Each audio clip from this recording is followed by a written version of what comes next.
কথাগুলো সকলের মাঝে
কলঙ্ক আছে এই বিশ্ব ব্রহ্মাণ্ডে। রবীন্দ্রনাথ ঠাকুর উনি বর্ণনা করলেন কি,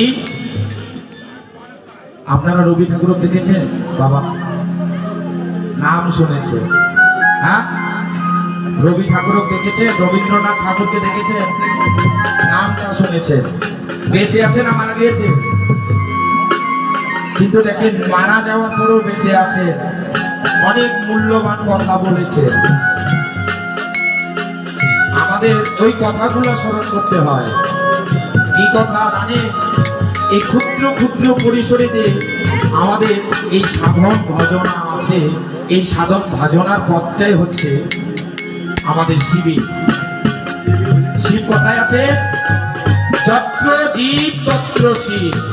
কোথায় আছে? যেখানে জীব সেখানে। প্রতি ঘটে ঘটে আমার শিবের বাসস্থান আছে মা। শিব ছাড়া আমরা নেই, আর শিব উনি ছাড়া নেই, আমরা ছাড়া নেই। তাহলে আমাদেরকে শিব কিন্তু ত্যাগ করে না, আমরা ত্যাগ করি। আমাদের মৃত্যুর পরে যখন দেহখানা শ্মশানে গিয়ে পুড়ে ছাই করে দেয়, সেই ছাই মাখা ভস্যটা আমার শিব শরীরে মাখে। তার মানে আপনার ছাইটাকে নষ্ট করছে না। কিন্তু আপনারা কি করেন, আমরা কি করি? আমরা শিবকে ত্যাগ করি, শিবকে ছেড়ে আমরা গোবিন্দ পূজা করতে যাই, লাভ নেই। আবার দেখেন 12 জন বৈষ্ণবের মধ্যে শ্রেষ্ঠ বৈষ্ণব হচ্ছে শিব। কে? শিব। শিব, আমি তুলসীর মালা পড়েছি, আমাকে বৈষ্ণব বলবে, সাধু। শিবের গলায় কি মালা আছে? আছে মালা। কোন মালা আছে? মুন্ডমালা, রুদ্রাক্ষের মালা।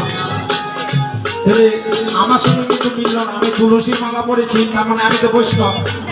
উনি বৈষ্ণব, এরা কি যথাশক্তি। বৈষ্ণবের মধ্যে শ্রেষ্ঠ বৈষ্ণব হচ্ছে শিব, তারপর হচ্ছে স্বয়ম্ভ মানে ব্রহ্মা, তারপর হচ্ছে নারদ মুনি, তারপর হচ্ছে কপিল দেব। ইনারা 12 জন বৈষ্ণব প্রধান। কিন্তু ওই বৈষ্ণবীদের গলায় তো তুলসীর মালা নেই, উদ্ধকুণ্ড তিলকের ফটা নেই, চৈতন্য নেই। কেন না? আচরণটাকে সিদ্ধ করতে হবে মা। আচরণ, এই আমার ভিতর থেকে আচরণটাকে আগে পরিপূর্ণ করে বৈষ্ণব তৈরি করতে হবে। পোশাকে আশাকে সাধু সেজে সাধু সেজো না। সাধু সেই জনা এজো না, আমার রসিক দিনে রসের ধারা বুঝে না। উনার কণ্ঠে আছে কি? রুদ্রাক্ষের মালা। উনি কি করেছেন? উনি সর্বাঙ্গ শরীরে ছাই মিশিয়েছে, ভস্য মিশিয়েছে।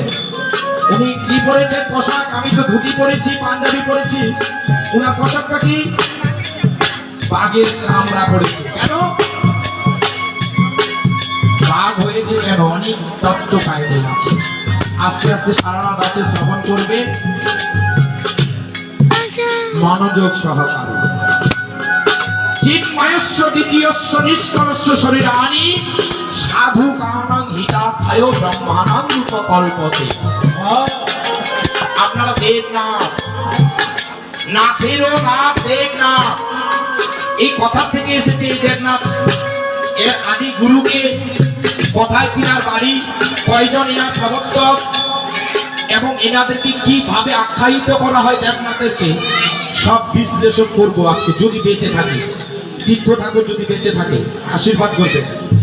সারাদিন উপবাস থেকে চাপড়ে একটা পূজা করেছি, বেলখড়িয়া 6টা থেকে 9:30 পৌনে 10টা পর্যন্ত পুজো করেছি।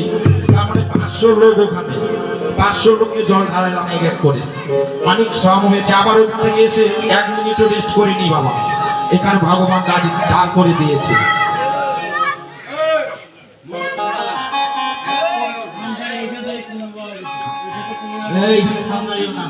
ব্যাঘাত করিয়েন না দাদা,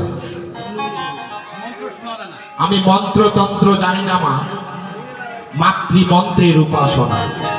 সাধু হতে চাই না মাধু, সাপ করে তোর বলে যেতে। তাহলে এই সাধনা পথটাই হচ্ছে আমাদের কোথায় না, সাধন জগতের পদ হচ্ছে শিব। তাহলে শিবকে যদি আমি ভজনা না করি, তাহলে আমি গোবিন্দকে পূজা করলে পাবো? বলেন তো, পাবো? তাই বলেছে তোমার বাণী কেহ নহি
জানে,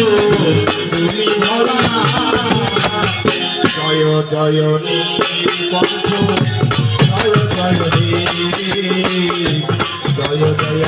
নীলকণ্ঠ জয় জয়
এটা আমার নিজের লেখা গান।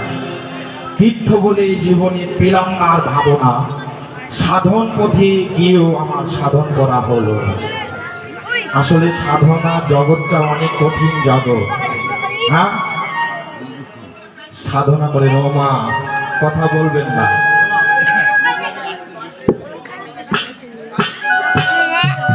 আপনারা যারা দাঁড়িয়ে আছেন প্রভু কৃপা করে একটু আসনে বসে, আর কথা বলবেন না মা। যদি আপনারাই কথা বলবেন তাহলে আমার আর কথা বলা হবে না। আসলে যেখানে ভাগবত আলোচনা হয়, যেখানে সাধু সঙ্গ হয়, যেখানে গীতা পাঠ হয়, সেখানে গিয়ে শ্রবণ করার কান লাগে মা। ভগবান কৃষ্ণচন্দ্র ভাগবত পুরাণে বর্ণনা করলেন, যখন সাধু সঙ্গ করতে যাবেন, যখন গীতা আলোচনা শ্রবণ করতে যাবেন, ভাগবত আলোচনা শ্রবণ করতে যাবেন, ভগবানের গুণকীর্তন শ্রবণ করতে যাবেন, তখন মৌন অবস্থা